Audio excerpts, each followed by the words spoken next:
ஏர் India தர்மத்தில் மட்டும் ticket book பண்ணுறீங்க அப்படின்னா யோசிச்சு பண்ணுங்க. கேவலமான சர்வீஸ் சொல்லுவீங்க நீங்கள். என்ன பண்ணானுங்க, ஆக்சுவலி வந்து இது ஒரு லோ காஸ்ட் ஃபேர் தான் அது. ஸோ இதில் வந்து நம்ம டிக்கெட் புக் பண்ணும்போதே சீட் வேணுமான்னு சொல்லி கேட்டு சீட் புக் பண்ணணும். சீட் புக் பண்ணது நான் 30J. ஆனால் எனக்கு இங்கே பிரிண்ட் ஆகி வந்த கவுண்டரில் அந்த போர்டிங் பாஸ் பார்த்தோம் அப்படின்னா எனக்கு வந்தது 25K. நான் தான் கேட்டேன், என்னடா பண்ணியிருக்கீங்க, இந்த boarding pass already soft copy இருக்கு, அதில் 30K தானே புக் பண்ணிடுறாங்க, 25K இருக்குன்னா இதுதான் சார் கிடைக்கும், ஒரு இதில் போய் உட்காந்து போங்க சார் அப்படின்னு ரொம்ப திமுறா பேசுகிறான். மங்கி லால்னு ஒருத்தனுடைய பேர், கேட் நம்பர் 30.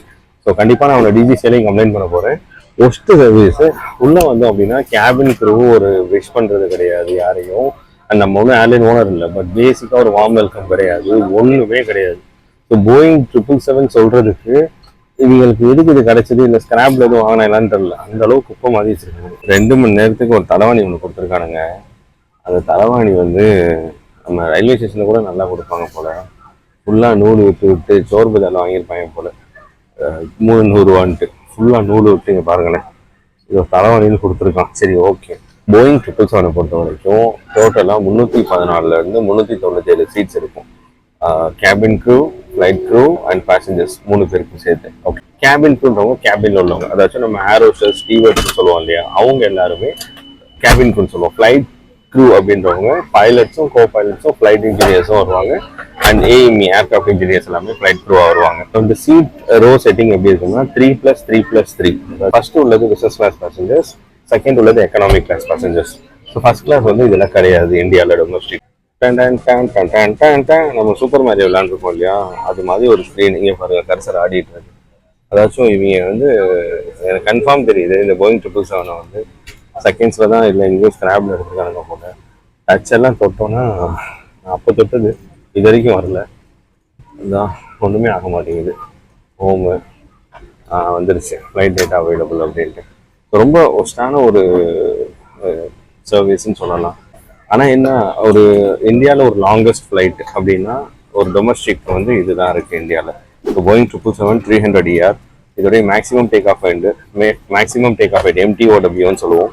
ஸோ அதோட with fuel, passenger and baggage எல்லாமே சேர்த்து 3,51,000. நம்ம இவ்வளோ நேரம் போயிங் 777 இந்தியாஸ் லாங்கஸ்ட் ஃப்ளைட்னு சொல்லி நம்ம பார்த்தோம் இல்லையா. வேர்ல்டுலேயே வந்து 2 மேனுஃபேக்சரர்ஸ் இருக்காங்க, ஒன்று போயிங், இன்னொன்று ஏர்பஸ். இவங்க 2 பேரும் நிறைய மாடல்ஸ் மேனுஃபேக்சர் பண்ணி கொடுக்குறாங்க. அவங்க 2 வாங்கி பர்ச்சேஸ் பண்ணிட்டு ரன் பண்ணுறது தான் இந்த ஏர்லைன் கம்பெனிஸ் எல்லாருமே. ஸோ அப்படி போயிங்கில் 777 தான் இந்தியாவுடைய லாங்கஸ்ட் டொமஸ்டிக் ஃப்ளைட். இந்த ஃப்ளைட் தான் எவ்வளோ பெரிய சர்வீஸ் கொடுக்குறாங்க பார்த்தீங்கன்னா. இந்த போயிங் மேனுஃபேக்சர் மட்டும் பார்க்கணும், ஏன்னா நான் இவ்வளோ கஷ்டப்பட்டு மேனுஃபேக்சர் பண்ணால் இந்த தண்ணி பக்கெட்டுக்கு என்னடா இந்த மாதிரி ஒரு துணி கட்டி வச்சிருக்கீங்கன்னு சொல்லி அவன் செத்துருவான். நம்ம பழைய காலத்தில் வந்து ட்ரெயின்லலாம் போயிருப்போம் இல்லையா, அங்கே வச்சுருப்பான் இல்லை தண்ணி வைக்கிறதுக்கு ஒரு பாக்கெட்டு, இதுக்குள்ளே தண்ணி பாட்டில் போட்டு வச்சுக்கணும். என்னடா பண்ணி வச்சிருக்கீங்க, எப்போ பாட்டில்ல தண்ணியை போட்டு விற்க ஆரம்பிச்சிங்களோ வச்சுக்கணும். ஸோ அவங்க ஃபுட்டு கொடுத்தாங்க. அப்போ அந்த ஃபுட்டு தான் இப்போ நம்ம ரிவ்யூ பண்ண போகிறோம், எப்படி இருக்கு என்னன்னு. ஏரோஸ்டர்ஸ் வந்து ஃபுட்டு கொடுத்தாங்க கேபின் க்ரூ. அப்போ வந்து வெஜ்ஜு நான்வெஜ்ஜுன்னு கேட்டாங்க. நான்வெஜ்ஜுன்னு சொன்னதுக்கப்புறம் நான் கேட்டேன் ஹலாலா, அது ஹலால் இருக்காது. ஆனால் நிறைய இடத்துல டெல்லியிலையா இருக்கட்டும், ஈவன் ஒரு சில சிங்கப்பூர்ல எல்லாம் ஒரு சில இடத்துல இருக்கட்டும், நம்ம ஹலாலான்னு கேட்டால் என்னன்னு திரும்ப கேட்பாங்க. ஹலாலான்னு கேட்ட உடனே இட்ஸ் ஹலால் அப்படின்னு சொல்லி சொன்னாங்க. ரொம்ப சந்தோஷமா இருந்துச்சு. பரவாயில்ல, ஹலால் ஹராம் வரைக்கும் தெரிஞ்சு வச்சிருக்காங்க அப்படின்றது. நமக்கு சோறு தான் முக்கியம்.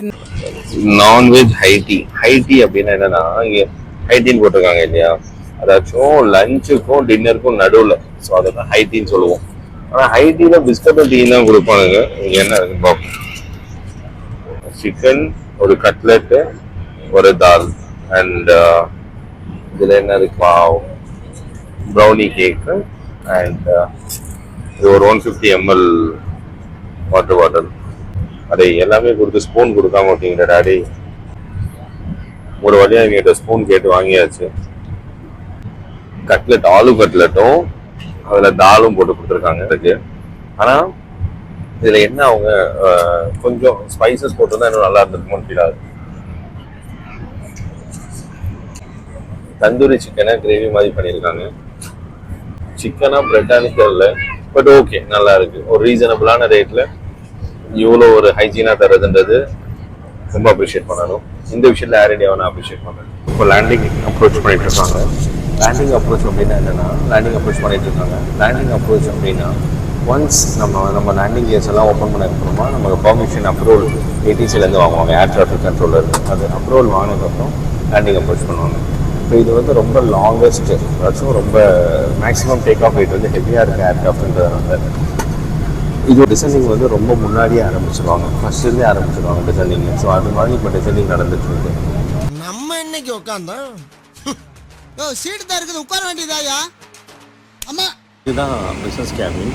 ஒன்றுமே கிடையாது, ஒரு லைனுக்கு தலைக்கிட்ட இருக்குது, வேறு ஒன்றும் சர்வீஸ்